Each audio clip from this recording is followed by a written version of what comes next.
At just 13 years old, Amara stood outside her own home in the dead of night. The cold wind stung her skin, but nothing hurt more than the sound of the door slamming shut behind her. Her parents had just thrown her out. At midnight. With nothing but a small bag of clothes and a heart full of tears. Why? Because she asked for food. Just a slice of bread. But instead of love, she was called a burden. And so, in anger, they pushed her away. Alone, barefoot, terrified. Amara walked down the dark street. Every sound felt like danger. Every shadow seemed alive. Her lips trembled as she whispered to herself, "Don't cry. Amara, don't cry." But her tears wouldn't stop. Then, headlights appeared. A car slowed beside her. A man rolled down his window. "Little girl, why are you out here alone?" Amara froze. Fear ran through her. Was this safety, or another danger? With a shaky voice, she whispered, "My parents don't want me anymore." The man's eyes softened. He stepped out, gave her his jacket, and made a call. Moments later, red and blue lights painted the street. The police had come. They took Amara away. Away from the house that rejected her. But also away from everything she knew. For days, she sat in silence, wondering, why wasn't I enough? Why didn't they love me? She was placed in a shelter. At first, it felt like prison, cold walls, strange faces, endless questions. Every night, she sat by the window, waiting for her parents to change their minds. But they never came. Weeks turned to months. Slowly, something began to shift. The shelter wasn't just walls. There were people who cared. Teachers who believed in her. Children who laughed with her.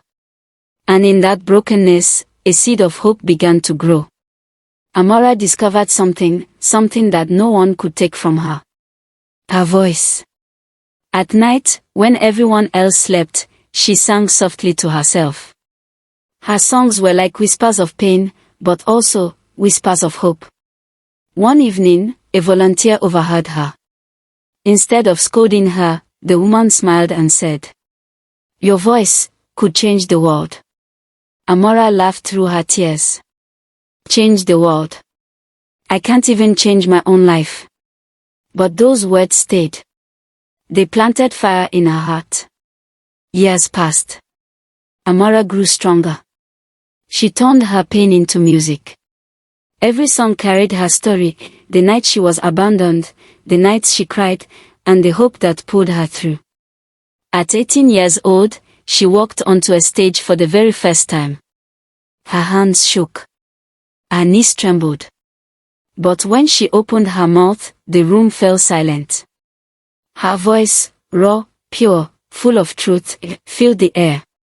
When she finished, the crowd rose to their feet in thunderous applause. That night, she wasn't just Amara, the girl thrown out at midnight. She was Amara, the girl who refused to be broken. Her story spread. Her music went viral. People around the world wrote to her, saying, "Your songs saved me. Your story gave me hope." And then, something unexpected happened. Her parents reached out. For the first time in years, they asked for forgiveness. The scars were still there. The memories still burned. But Amara whispered, "I forgive you." Not because what they did was right, but because she refused to let pain hold her prisoner anymore. Today, Amara's name is known far beyond her small beginnings. She sings for children who feel unwanted. She speaks for hearts that feel invisible. Her life is proof that sometimes the things meant to break us can build us into something unshakable. So remember this. Even in the darkest night, hope can still find you. And sometimes, being thrown away isn't the end of your story. It's the beginning of something greater than you could ever imagine.